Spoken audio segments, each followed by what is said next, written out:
नमस्कार दोस्तों, मैं सुनील दिव्या कीर्ति और आपका स्वागत करता हूं जीके वाले बाबा में।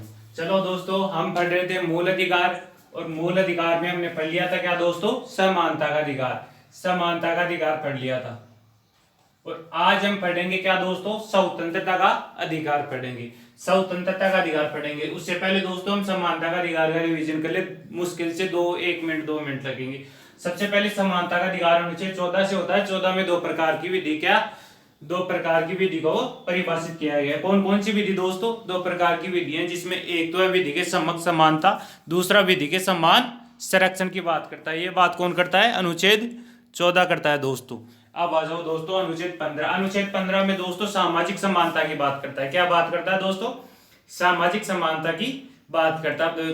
अनुच्छेद 15 में 6 प्रकार की स्वतंत्रताएं दी गई है, वो आप पीछे जाके वीडियो में देख सकते हैं। आ जाओ दोस्तों अनुच्छेद 16 में। अनुच्छेद 16 में दोस्तों सरकारी नौकरियों में लोक नियोजन के विषय में अवसर की समानता, यानी सरकारी नौकरियों में सभी को अवसर की समानता मिलेगी। ये बात कौन करता है दोस्तों? 16 करता है।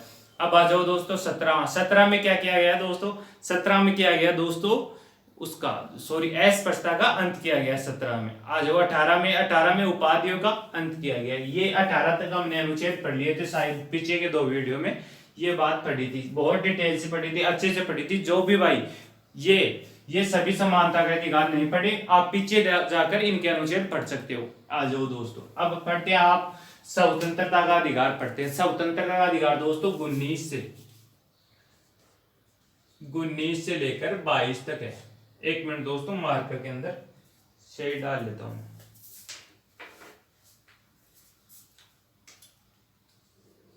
हाँ दोस्तों, अनुच्छेद 19 से 22 तक है, यानी अनुच्छेद 4 अनुच्छेद में 19, 20 और 21, 22 तक है। अब पढ़ेंगे हम सभी को एक एक डिटेल करके पढ़ेंगे। 1 मिनट दोस्तों।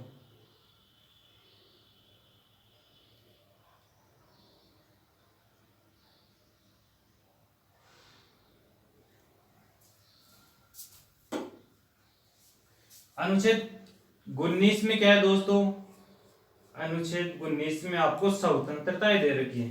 सर जी कौन कौन सी स्वतंत्रताएं आपको दे रखी है? 5 प्रकार की स्वतंत्रता, 6 प्रकार की स्वतंत्रता। अब 6 प्रकार की स्वतंत्रताएं किस प्रकार मिली हुई है ये देखते हैं। अनुच्छेद 19 आ जाओ। अनुच्छेद 19, ये आज मार्कर में प्रॉब्लम आ रही है, क्या आ रही है? 1 मिनट दोस्तों।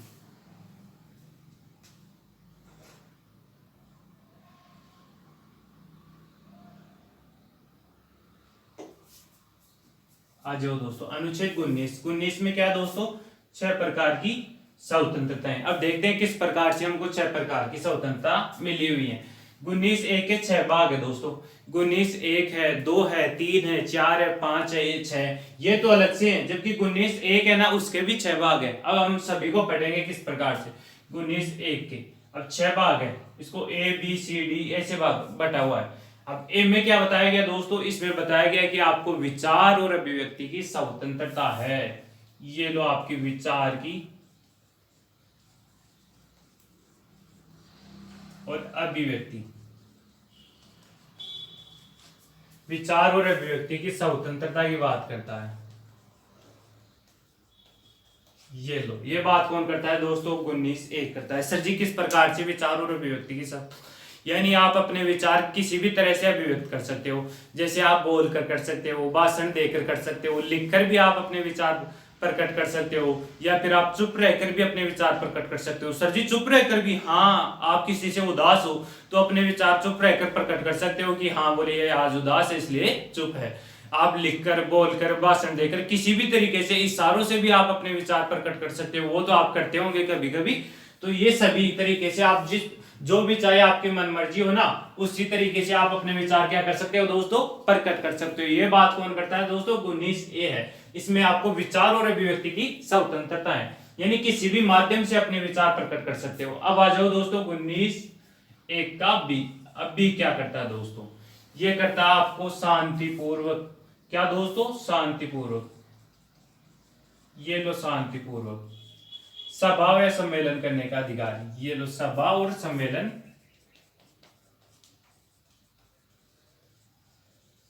यानी आपको लगे कि हमको सभा और सम्मेलन करनी है, तो ये किसके तहत है दोस्तों, शांतिपूर्वक सभा और सम्मेलन कर सकते हो। ऐसे नहीं कि आप कोई हथियार लेकर शांतिपूर्वक हथियार लेकर सभा और सम्मेलन करे हो, ये नहीं हो सकता दोस्तों। आपको शांतिपूर्वक करनी है, वो भी क्या करनी है, सभा और सम्मेलन करनी है। कि आप चाहो, आपके विचारों से लोग प्रभावित हुए हैं, आपके विचार और अभिव्यक्ति से लोग प्रभावित हैं, तो आपके लिए लोग सुनने आएंगे, आपको सुनने आएंगे, तो आप क्या सभा और सम्मेलन कर सकते हो। ये बात कौन करता है दोस्तों, 19 भी करता है। आ जाओ दोस्तों, 19C क्या करता है। 19C करता है कि आप कोई भी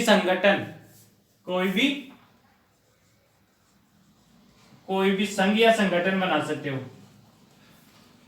संघ और संगठन बना सकते हो। ये बात कौन करता है, 19C करता है।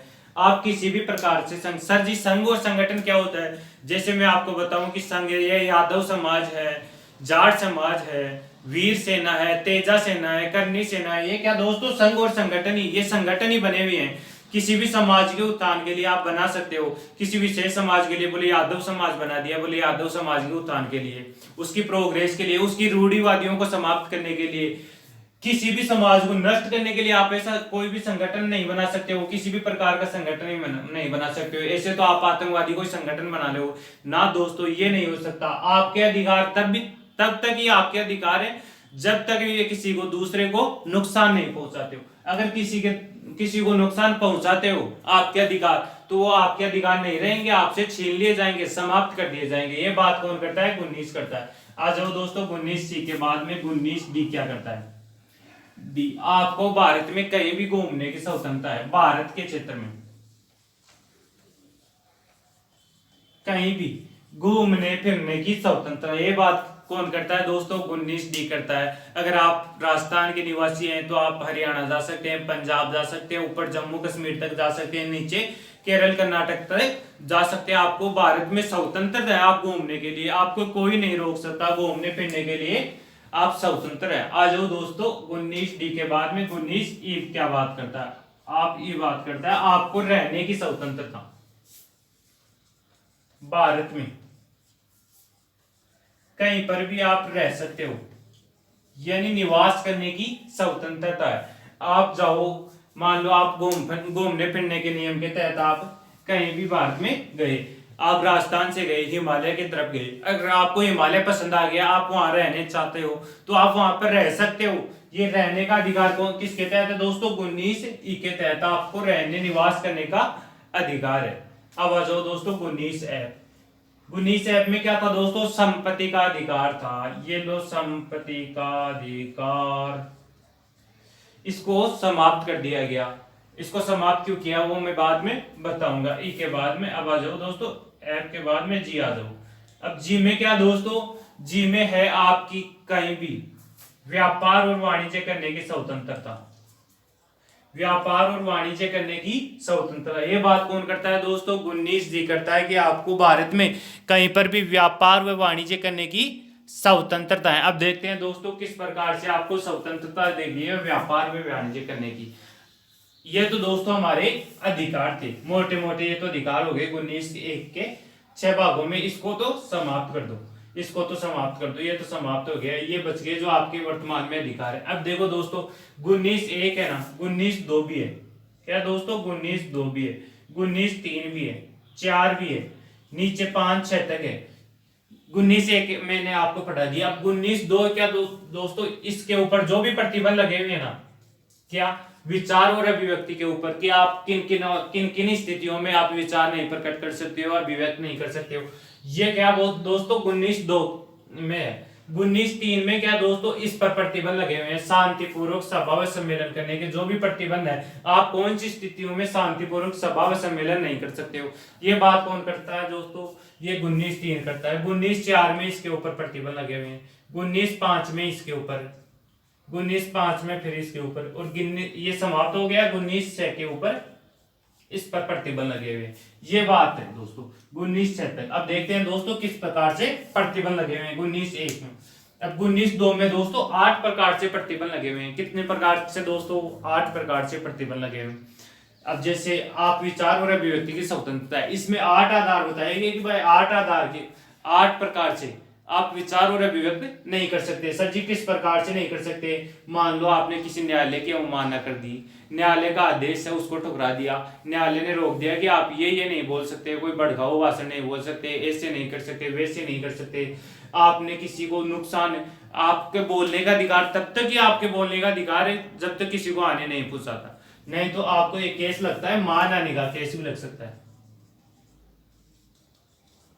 यानी आप अपनी मर्यादा को भंग कर रहे हो, यानी आप अपनी मर्यादा में नहीं रहे हो, जो मन में आए वो ही बोल रहे हो, किसी के खिलाफ भी बोल रहे हो, तो ये आपके मान आने का केस भी लग सकता है। ये बात कौन करता है दोस्तों? ये 19(1) पर है, ये 19(2) करता है। यानी जो भी 8 आधार बताए गए कि 8 आधार पर इस पर प्रतिबंध लगाया जा सकता है, ये आपको मैं बता दिया। जैसे न्यायालय की अवमानना, किसी को दूसरे को नुकसान पहुंचाना, लोक व्यवस्था प्रभावित करना, सामाजिक सुरक्षा को प्रभावित करना, राष्ट्र की एकता अखंडता को नुकसान हो जाना, या फिर राष्ट्र की संप्रभुता को नुकसान हो जाए, ये सभी अधिकार 19(1) में विचार और अभिव्यक्ति के खिलाफ 19(2) में बताए गए हैं। अब आ जाओ दोस्तों 19(1) में 19 क्या और जुड़ा हुआ है?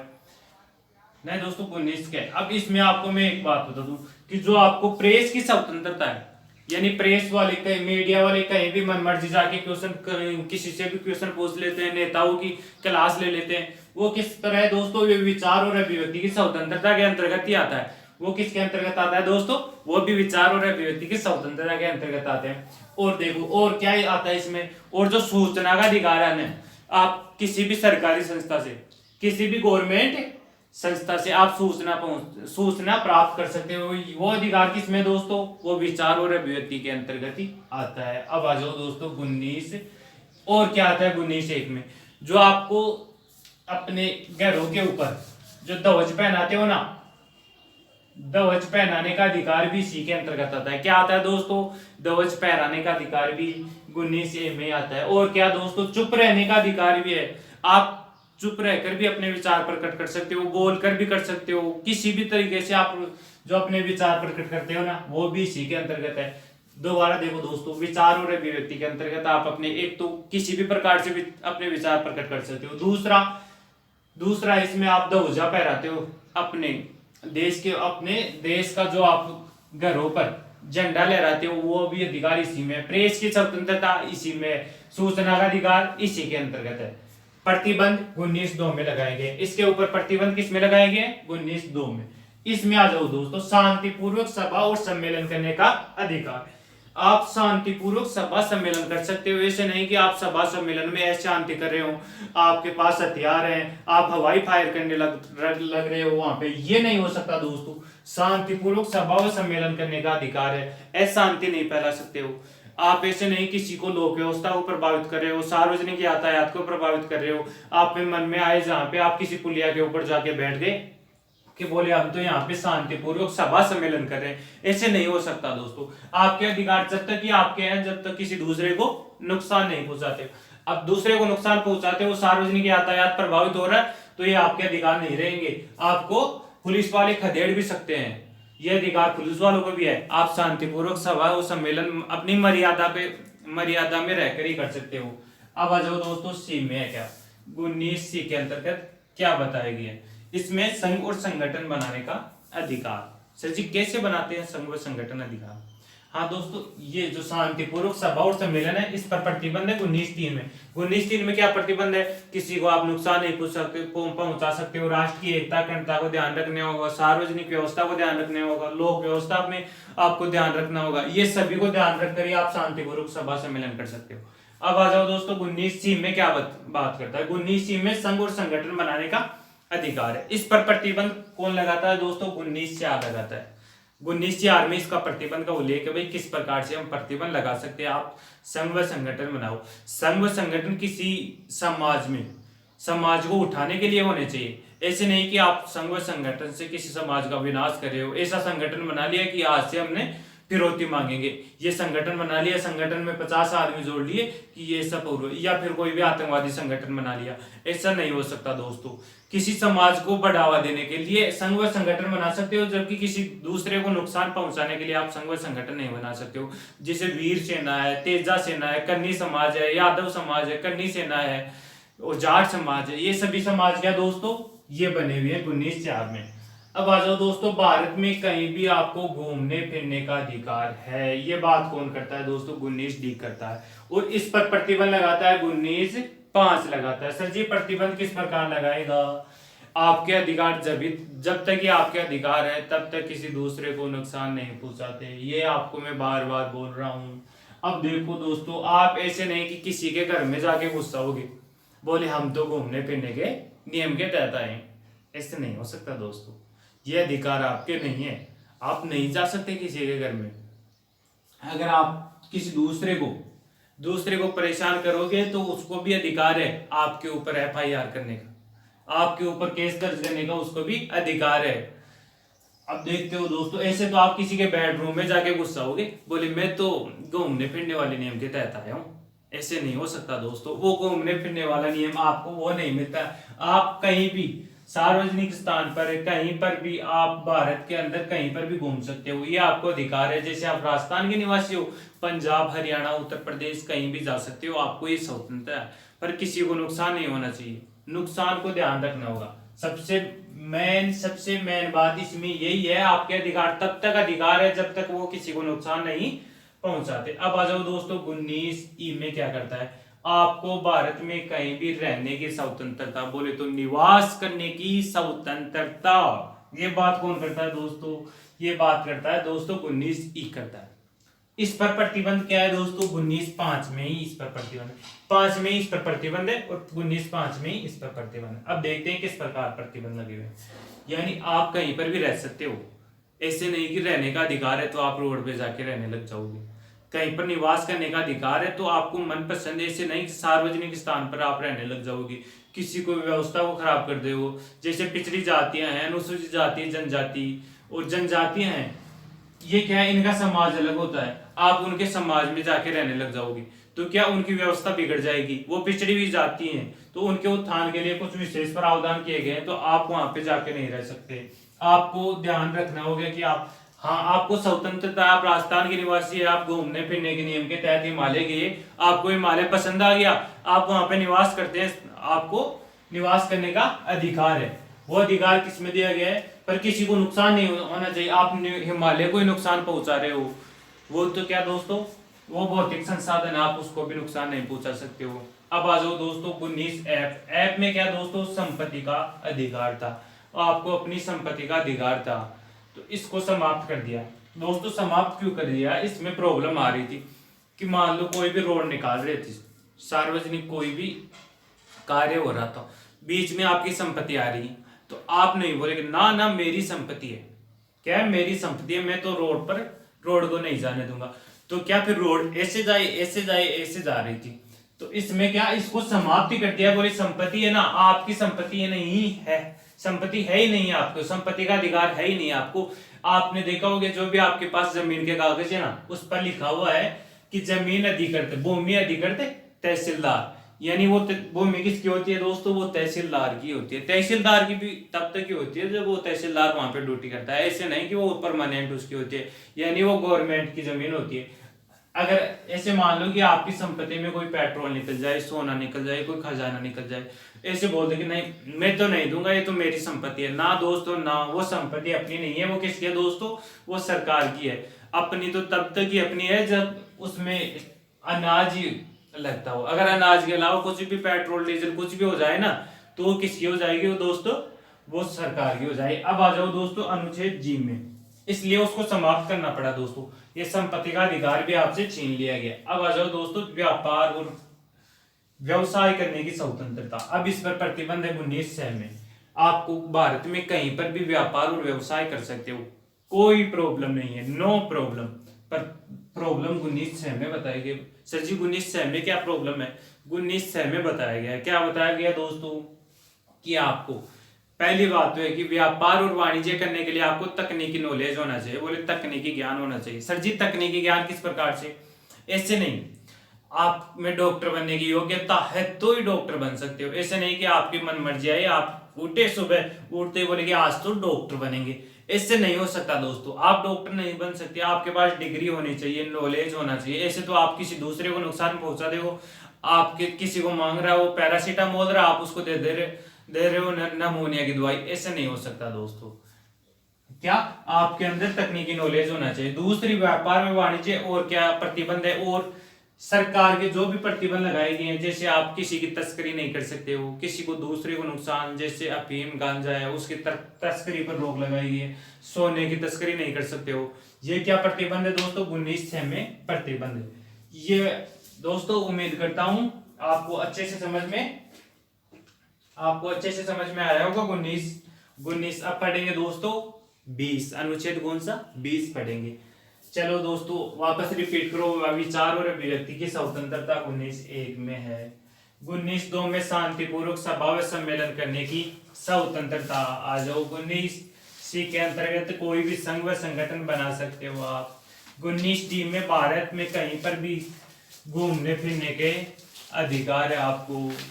19(E) में आप भारत में कहीं भी रह सकते हो, बोले निवास करने का अधिकार है। पर 19(F) में क्या है दोस्तों, F में आपको वाणिज्य व्यापार करने का अधिकार है। आ जाओ दोस्तों, अब आ जाओ दोस्तों अनुच्छेद 20 के अंतर्गत क्या पढ़ेंगे दोस्तों, अनुच्छेद 20 पढ़ेंगे। आपको अनुच्छेद 20 में भी क्या दे रखी है दोस्तों, स्वतंत्रताएं दे रखी है। किस प्रकार अनुच्छेद 20 में स्वतंत्रताएं, ये देखते हैं। या जो अनुच्छेद 20 में ये लो, अनुच्छेद 20 में आपको स्वतंत्रता देगी अपराध व दोष सिद्धि से संरक्षण। क्या दोस्तों, दोष सिद्धि से सर जी, अपराध व दोष सिद्धि से किस प्रकार से संरक्षण है। देखो मुन्ना, देखो अपराध व दोष सिद्धि से किस प्रकार से स्वतंत्र है। यानी आपने कोई अपराध कर दिया, अपराध करने के बाद में भी आपको स्वतंत्रता है कि आपको जो भी पुलिस वाले गिरफ्तार करेंगे तो उनके ऊपर प्रतिबंध है कि मन मर्जी गिरफ्तार नहीं कर सकते। आपके ऊपर जो सबूत तैयार करेंगे, गवाह तैयार करेंगे, तो वो क्या उनकी खुद की प्रॉब्लम है कि वो गवाह कैसे तैयार करेंगे। आपके खिलाफ आपको गवाह नहीं दिवा सकते। ऐसे नहीं कि आपको पीट करके, आप में डर पैदा करके आपको ही अपने विरुद्ध गवाह तैयार कर रहे हैं कि बोले कि आपको बोले कि हाँ बोल कि मैंने ये गुनाह किया था। नहीं दोस्तों, नहीं, आपको खुद के विरुद्ध गवाह देने का अधिकार नहीं है। आप स्वतंत्र हो। अगर आप अपने विरुद्ध गवाही नहीं देते हो तो कोई दिक्कत नहीं। ये बात कौन करता है दोस्तों, ये बात करता है अनुच्छेद 20। अब देखते हैं दोस्तों, इसको विस्तार रूप से पढ़ते हैं। सबसे पहले तो कानून को तोड़ने वाला ही अपराधी होगा। ये लो, कानून को तोड़ने वाला अपराधी होगा। ऐसे नहीं कि आपने मनमर्जी आई, अरे आपने किसी के ऊपर FIR दर्ज करा दी। FIR दर्ज करा दी तो आप वो उसको पुलिस गिरफ्तार कर ले जाएगी। नहीं दोस्तों, वो भी देखेगी कि कानून के तोड़ने वाला ही गिरफ्तार होगा। अगर उसने कोई अपराध नहीं किया तो गिरफ्तार वो अपराधी नहीं होगा। अगर आपने देखो दोस्तों, एक तो होते हैं अपराधी, एक होता है आरोपी।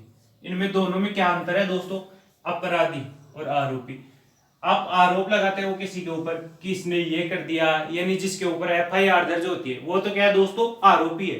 अब जो आरोप आपने लगाया वो साबित हो गया तो क्या है, अपराधी है। अगर जिसने उसके ऊपर आरोप साबित नहीं हुआ, जैसे सही नहीं है आरोप, तो वो क्या अपराधी नहीं होगा। यानी अगर प्रथम दृष्टा जिसने आपने FIR दर्ज कराई वो क्या है, आरोपी है। अगर आरोप सही निकलता है तो वो क्या हो जाता है दोस्तों, अपराधी हो जाता है। यानी उसको न्यायालय सजा सुना देता है। आ जाओ दोस्तों, एक तो सबसे पहले कानून को तोड़ने वाला अपराधी होगा। 3 बात कही गई है। अब देखो कौन कौन सी 3 बात कही गई है। एक होगी, दूसरी बात क्या दोस्तों, दूसरी बात है कि अपराधी को अपराध करने के समय जो कानून था ना उसके तहत ही सजा दी जाएगी। ऐसे नहीं कि मैंने किसी की अंगुली तोड़ दी। अब जिस समय मैंने अंगुली तोड़ी उस समय क्या मुकदमा बोले जुर्माना 500 रुपए था, तो मेरे को 500 रुपए ही देने होंगे। ऐसे नहीं कि न्यायालय में मुकदमा चलते चलते 2 साल होगी, 2 साल के बाद में उसकी सजा होगी कि अंगुली तोड़ने के बदले अंगुली तोड़ी जाएगी, तो मेरी अंगुली नहीं तोड़ी जाएगी। क्यों नहीं तोड़ी जाएगी दोस्तों, जिस समय मैंने अपराध किया था उस समय नियम था कि 500 रुपए जुर्माना लगेगा। तो मेरा क्या, यानी जिस समय कानून तोड़ने के समय जो नियम था ना उसके तहत ही सजा दी जाएगी। एक तो ये बात करता है। दूसरी बात क्या करता है दोस्तों, इसमें बताया गया कि किसी भी दोहरे दंड का प्रावधान नहीं है। दोहरे दंड से संरक्षण है। ये आ जाओ दोस्तों, दोहरे दंड से संरक्षण। सर जी किस प्रकार से? ऐसे नहीं कि आपने किसी को अपराध कर दिया, अंगुली तोड़ दी, अंगुली तोड़ने के बाद में आपने 500 रुपए जुर्माना भर दिया। अब जुर्माना भरने के बाद में नहीं कि यार ये तो 500 रुपए जुर्माना भर रहा है, फिर ये तो अपने पास आ गया, तो उसके ऊपर आप दोबारा मुकदमा नहीं दर्ज करा सकते हो, नहीं न्यायालय उसको दोबारा सजा दे सकता है। हाँ वो बिल्कुल घूम सकता है 500 रुपए जुर्माना जमा करा के, उसको फुल अधिकार हो गया। ऐसे नहीं कि आप तो फिर ये आ गया, वापस आके आप केस कर दोगे कि अंगुली तोड़ी थी और ये तो बाहर घूम रहा है। ऐसे नहीं हो सकता दोस्तों। यानी दोहरे दंड से एक बार ही दंड दिया जा सकता। अगर उसने एक बार दंड ले लिया तो फिर उसको दोबारा उसी अपराध के लिए दोबारा दंड नहीं दिया जा सकता, दोबारा सजा नहीं हो सकती। एक बात तो क्या होगी, इसको कानून को तोड़ने वाला अपराधी होगा। दूसरा दोहरे दंड से प्रावधान है। तीसरी बात कौन सी होगी? तीसरी बात होगी कि जिस नियम के तहत अपराध के समय, नियम के तहत अपराध के समय जो नियम था ना, नियम के तहत ही उसको सजा दी जाएगी। दूसरी दोहरे दंड से प्रावधान बात करते हैं। और तीसरी कौन सी बात करता है दोस्तों? तीसरी बात करता है, क्या बात करता है कि स्वयं के विरुद्ध गवाही नहीं ले सकते। यानी पुलिस का काम है गवाही तैयार करना, यानी सबूत इकट्ठा करना। पुलिस का काम है सबूत इकट्ठा करना। अब पुलिस को सबूत नहीं मिले तो वो आपको पीट पीट के या डरा के धमका के किसी भी प्रकार से आपके विरुद्ध आपके सबूत नहीं ले सकती। अगर वो आपके विरुद्ध आपके सबूत लेती भी है ना, तो वो क्या न्यायालय में मान्य नहीं होंगे। अगर वो जज के सामने आपके सबूत रखती है कि बोलिए खुद कबूल करता है, तो वो आपके सबूत मान्य नहीं होंगे। क्यों नहीं मान्य होंगे? क्योंकि इसमें साफ साफ लिखा हुआ है कि स्वयं के विरुद्ध गवाही देने का स्वतंत्र है। अगर आप खुद अपनी मर्जी से कबूल करते हो कि हाँ मैं अपनी मर्जी से स्वतंत्र रूप से कबूल करता हूं कि हाँ मैंने ये अपराध किया, तो वो एक अपराध वो क्या सबूत के तौर पर काम में लिया जा सकता है, नहीं तो उसको सबूत के तौर पर काम में नहीं लिया जा सकता। अब आ जाओ दोस्तों, ये 20 में बात कहेगी कि अपराध दोष सिद्धि से संरक्षण, कानून को तोड़ने वाला अपराध होगा। अपराध के समय जो कानून था उसी के तहत सजा दी जाएगी। दोहरे दंड का कोई प्रावधान नहीं होगा। पुलिस किसी को अपने विरुद्ध गवाही देने का लिए स्वतंत्र है, यानी अपने विरुद्ध गवाही देने का अधिकार नहीं है। ये बात कौन करता है दोस्तों? ये बात 20 करता है। अब आ जाओ दोस्तों अनुच्छेद 21 के अंतर्गत, ये अच्छे से आपको समझ में आया होगा। नॉर्मल अनुच्छेद था, सबसे मेन इसमें था दोस्तों अनुच्छेद 19। 20 नॉर्मल था, 21 भी थोड़ा दोस्तों इंपॉर्टेंट है।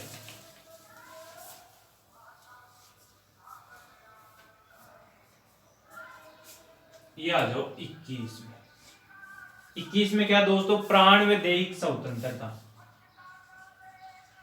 प्राण व दैहिक स्वतंत्रता,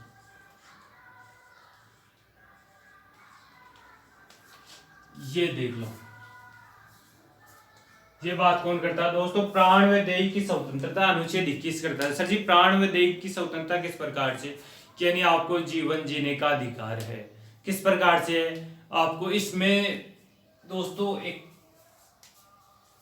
केस आया था मेनका गांधी बनाम भारत संघ, शायद 1978 का मामला था। 1978 का मामला था। इसमें क्या हुआ दोस्तों? मेनका गांधी बनाम भारत संघ। मेनका गांधी आपको मालूम है गांधी परिवार की बहू है। किसकी है दोस्तों? गांधी परिवार से संबंधित रखती है। अब गांधी परिवार से तो ये क्या दोस्तों विदेश जा रही थी। कहां जा रही थी दोस्तों? विदेश जा रही थी। अब क्या किया दोस्तों? भारत सरकार ने इसका जो पासपोर्ट था ना वो जब्त कर लिया, इसको पासपोर्ट नहीं दिया विदेश जाने के लिए। अब ये कहां पे पूछ गई दोस्तों? ये पूछ गई दोस्तों सुप्रीम कोर्ट में कि बोले तो मेरा तो विदेश जाने का अधिकार है, मेरे को विदेश जाने से रोका जा रहा है। तो सुप्रीम कोर्ट ने जो विदेश जाने का अधिकार है ना दोस्तों, वो प्राण और दैहिक स्वतंत्रता के अंतर्गत ही माना। यानी मेनका गांधी बनाम भारत संघवाद में क्या दोस्तों, उसमें इसकी खुलकर व्याख्या की थी किसने? सुप्रीम कोर्ट ने। भाई इसके अंतर्गत क्या क्या आते हैं? विदेश जाने का अधिकार भी इसमें ही आता है, स्वच्छ पर्यावरण में जीने का अधिकार भी आता है, गहरी नींद में सोना भी इसी में आता है, निजता का अधिकार भी इसी में आता है, यानी इसमें आते हैं कम से कम 150 जो अधिकार है ना, वो इसमें आते हैं, जो नॉर्मल स्वच्छ पर्यावरण में जीना, स्वच्छ पर्यावरण में जीना, पौष्टिक भोजन करना, गहरी नींद में सोना। आपको मालूम होगा कि ये शहरों में क्या दोस्तों, 10 बजे के बाद में 10 बजे के बाद में क्या डीजे वीजे बंद है। तो किसके लिए है दोस्तों, उसमें क्या गहरी नींद में सोना। एक बार मामला सुप्रीम कोर्ट में गया था, और उसमें बताया कि ये डीजे वाले सोने नहीं देते। तो ये अधिकार किसमें, प्राण व देह की स्वतंत्रता है। तो इसलिए दोस्तों उनको डीजे को 10 बजे बाद में बंद कर रखा है शहरों में। और क्या इसमें स्वच्छ पर्यावरण में जीना, आपको अधिकार है कि आप स्वच्छ पर्यावरण में जी सकते हो। स्वास्थ्य की यानी पौष्टिक भोजन खा सकते हो, पौष्टिक भोजन का आपको अधिकार है। यानी इसमें बहुत से अधिकार दिए गए हैं, ऐसे छोटे मोटे सभी अधिकार दिए गए। निजता का अधिकार भी है, प्राइवेसी का अधिकार भी है, फोन ट्रैप का अधिकार भी इसी के अंतर्गत आते हैं। अब आ जाओ दोस्तों, सिर्फ आपको तो ये ध्यान रखना, प्राण व देह की स्वतंत्रता किसमें है, 19(1) में है, यानी सॉरी दोस्तों 21 में है। अब आ जाओ दोस्तों अनुच्छेद 22, छोटा सा अनुच्छेद है दोस्तों 22।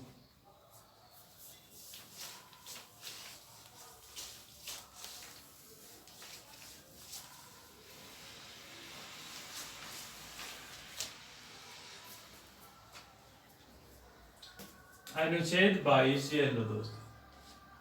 अनुच्छेद 22 में क्या दोस्तों, अपराध से संरक्षण है। अपराध से संरक्षण की बात करता है। सर जी किस प्रकार अपराध से संरक्षण, देखो अपराध के बाद में गिरफ्तारी से संरक्षण, अपराध के बाद में गिरफ्तारी से संरक्षण की बात करता है। गिरफ्तारी से संरक्षण करता है। सर जी किस प्रकार गिरफ्तारी से संरक्षण करता है, अब देखो दोस्तों किस प्रकार से गिरफ्तारी से संरक्षण करता है। यानी गिरफ्तारी 2 प्रकार से की जा सकती है।